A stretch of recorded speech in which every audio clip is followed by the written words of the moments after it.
Commissionerate के cyber थाना police ने एक इंटरस्टेट साइबर ठग गिरोह का पर्दाफाश किया है, जो नामी कंपनियों की फर्जी वेबसाइट बनाकर लोगों को ठगने का काम करता था। इस गिरोह ने एशियन पेंट्स की डीलरशिप दिलाने के नाम पर वाराणसी के रहने वाले सिद्धार्थ सिंह से करीब 12 लाख रुपए की ठगी की थी।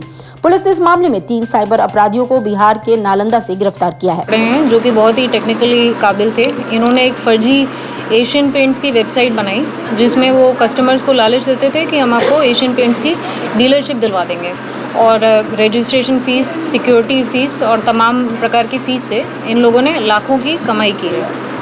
इसके कैसे कस्टमर से मिलते थे, क्या क्या प्रपोजल? बेसिकली इनका पूरा मतलब ऑनलाइन इंटरेक्शन ही रहता था कस्टमर के साथ, बट चूंकि उनकी वेबसाइट इतनी जेन्युइन दिखती थी, उसमें मतलब एक GST नंबर था, ISO सर्टिफिकेशन था, कि कस्टमर्स भी विश्वास में आ जाते थे। ये बिहार से गिरफ्तार हुए हैं, तो क्या कितनी बड़ी टीम थी, कितने लोग इसमें? हमारी टीम में कुल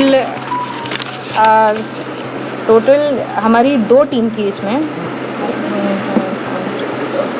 एक टीम में मतलब 20 लोग थे। कितने लोगों को गिरफ्तार किया गया? इसमें हमने टोटल 4 लोगों को गिरफ्तार किया है। इसमें एक जो मास्टरमाइंड है सिंटू, वो आज सुबह अर्ली मॉर्निंग बिहार से गिरफ्तार किया गया है और फिर अभी रास्ते में है, बट आज ही मजिस्ट्रेट के सामने पेश किया जाएगा।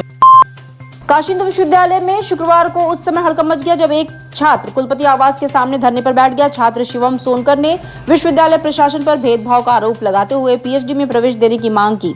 उनका कहना है कि उन्होंने प्रवेश परीक्षा में सामान्य श्रेणी में दूसरा स्थान प्राप्त किया, फिर भी उन्हें प्रवेश नहीं दिया जा रहा। शिवम BHU में शोधार्थी बनने का सपना लेकर आए थे, लेकिन बार बार प्रयास करने के बावजूद उन्हें प्रवेश से वंचित रखा गया है।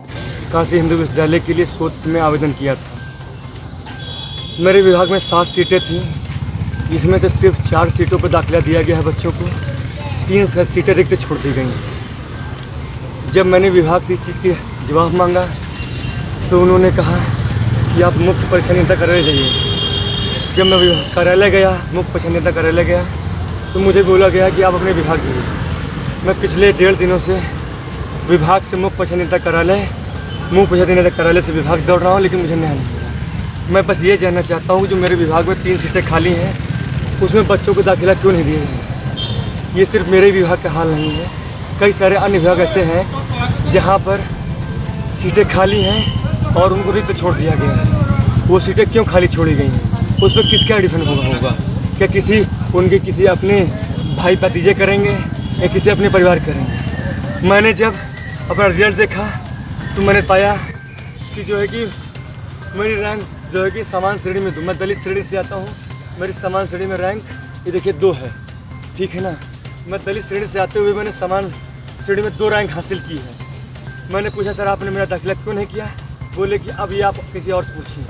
तो हमने, सर ऐसा अन्याय क्यों? तो बोले तुम दलित हो इसलिए तुमका एडमिशन नहीं दिया जाए, तुम जूता साफ करो, तुम चप्पल साफ करने के लायक हो। मैं भी अपनी बात बहुत साफ सुथरा करना चाहता हूँ। मैं से जब तक मुझे यहाँ न्याय नहीं मिलेगा तब तक मैं उठने वाले में से नहीं हूँ। मैं मर जाऊँगा लेकिन यहाँ से उठूँगा नहीं। जनसा थाना क्षेत्र में एक हृदय विदारक घटना घटी, जहां बेटे की सड़क दुर्घटना में मौत के बाद मां ने ट्रेन से कटकर आत्महत्या कर ली। मां बेटे की अर्थियों एक साथ उठी। इस दुखद घटना से पूरे गांव में मातम छा गया। लोता थाना क्षेत्र के रायपुर गांव निवासी विनय कुमार सिंह की बीती रात लगभग 10 बजे अपनी बुलेट मोटरसाइकिल से परमपुर रिंग रोड की ओर जा रहे थे। इसी दौरान बुलेट फिसलने से मौत हो गई थी। उपभोक्ताओं को उनके अधिकारों के प्रति जागरूक करने के उद्देश्य से शुक्रवार को एक जागरूकता रैली निकाली गई। व्यापार मंडल के अध्यक्ष अजीत सिंह बग्गा के नेतृत्व में आयोजित इस रैली में आम जनता को मिलावटी और महंगे दामों पर बेचे जा रहे उत्पादों के प्रति सतर्क रहने का संदेश दिया गया। मीडिया से बातचीत के दौरान अजीत सिंह बग्गा ने बताया कि इस अभियान का मुख्य उद्देश्य आम लोगों को उनके उपभोक्ता अधिकारों के प्रति सजग बनाना है, ताकि वे ठगी और मिलावटी उत्पादों से बचे सके।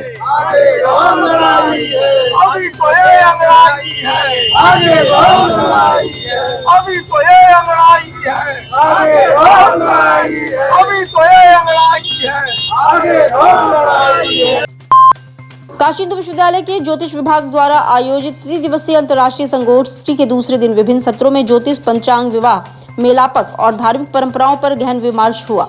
संगोष्ठी के 3य सत्र का शुभारंभ वैदिक मंगलाचरण से हुआ, जिसके बाद देश विदेश से आए विद्वानों ने पंचांग, विवाह, मेलापक, ग्रह नक्षत्रों के गणना और ज्योतिष की वैज्ञानिकता पर अपने विचार साझा किए। ये सत्र चल रहा है जो 11 बजे से लेकर के और 1 बजे तक चलेगा और तीसरा सत्र जो है वो पुनः 2 बजे से लेकर के 5 साढ़े 5 बजे तक चलेगा। इन दोनों सत्रों में लगभग 20-20 लोग पंजीकृत हैं व्याख्यान देने के लिए, अपना शोध पत्र पढ़ने के लिए। और अब तक के जो साक्ष्य आ रहे हैं, अब तक जो मत आ रहे हैं, उनमें सब लोगों का यही मानना है कि पंचांग निर्माण हेतु अर्थात तिथिवार नक्षत्र योग करण के निर्माण हेतु हम लोगों को ये पारंपरिक गणितों को ही लेना है, अर्थात वो दृश्य गणित नहीं लेना है और बाकी कार्यों के लिए दृश्य गणित का आश्रय लेना है। तो निश्चित ही हम एक सकारात्मक परिणाम की तरफ अग्रसरित हो रहे हैं। आज द्वितीय दिवस है और जब कल तीनों दिन के सभी सत्र पूर्ण हो जाएंगे तो अंतिम में हम साक्ष्य भी प्रस्तुत करेंगे कि अब तक के लोगों ने क्या क्या अपने मत दिए और कौन सा आधार दे रहे हैं, जिस आधारों पे हम अगर पंचांग का निर्माण करें तो एक स्थानीय पंचांगों में एक रूपता स्थापित हो जाएगी। तो इस क्षेत्र में हम लोगों का एक बड़ा यह उपलब्धि होने जा रही है और कल इसके निर्णय से हम लोग। नगर निगम द्वारा वित्तीय वर्ष 2024-25 के लिए लाइसेंस शुल्क जमा न करने पर शहर की 13 शराब की दुकानों पर सीलिंग अभियान चलाया गया। ये कार्रवाई उप नगर आयुक्त मनोज कुमार सिंह के नेतृत्व में की गई। इस अभियान के तहत एक दुकान को सील किया गया, जिसके बाद दुकानदार ने बकाया राशि जमा कर दिया। वहीं 6 अन्य दुकानों के मालिकों ने मौके पर ही बकाया रकम अदा कर दिया। भारतीय क्रिकेट टीम के पूर्व खिलाड़ी विनोद कांबली वाराणसी पहुंचे और काशी विश्वनाथ मंदिर में दर्शन पूजन किया। इस दौरान उन्होंने हर हर महादेव का जय घोष करते हुए परिवार की खुशहाली और देश की समृद्धि की कामना की। वाराणसी में क्रिकेट प्रेमियों के बीच भी विनोद कांबली का जबरदस्त क्रेज देखने को मिला। बाबा विश्वनाथ जी दर्शन से क्या मांगे? जब मांगा कि मुझे शक्ति दो और मेरे बेटे को भी शक्ति दो और मेरी बीवी को भी शक्ति दो और मेरी बेटी को भी शक्ति दो। भारतीय टीम के लिए क्या कहना चाहेंगे? भारतीय टीम को हमेशा बेस्ट विशेष दूंगा। चैंपियनशिप में जीती है, कब क्या कहना चाहेंगे? जीतेंगे, जितना जीतेंगे हम लोग बहुत ऐसे ही आएंगे। काशी हिंदू विश्वविद्यालय स्थित सेंट्रल ऑफिस पर शोध छात्रों का आमरण अनशन और अनिश्चितकालीन धरना प्रदर्शन तीसरे दिन भी जारी रहा। छात्र 3 दिनों से सेंट्रल ऑफिस के पास विभिन्न प्रकार से अपना विरोध दर्ज करा रहे हैं।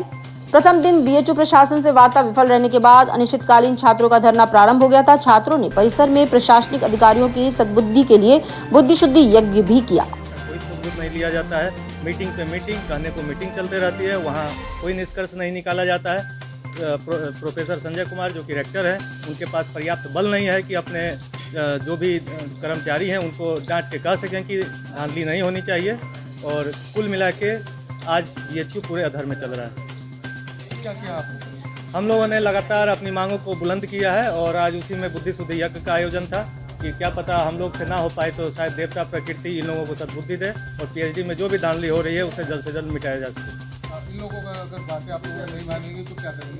इन लोगों की अगर हम लोगों की बातें नहीं मानी गई, हम लोग चूँकि आज 4 लोग मैं अभय प्रताप सिंह, छोटू सत्यनारायण सिंह और दिव्यांश दुबे आमरण अनशन पे बैठे हुए हैं। हम लोग लगातार यहीं पे आमरण अनशन रहते हुए यहीं पे प्राण त्याग देंगे।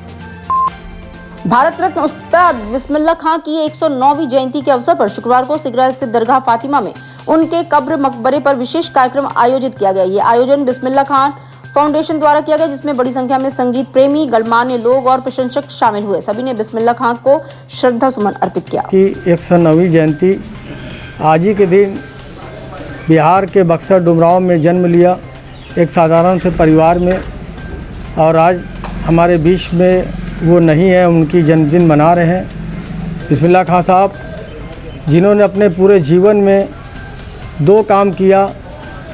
एक नमाज, जो 5 वक्त की नमाज़ पढ़ते थे, और 5 वक्त की नमाज में सिर्फ एक दुआ मांगते थे अपने सुर के लिए, और वो सुर के लिए अल्लाह ताला ने उनके सुर को दिया भी, कि उन्होंने जो मांगा अल्लाह ने दिया भी।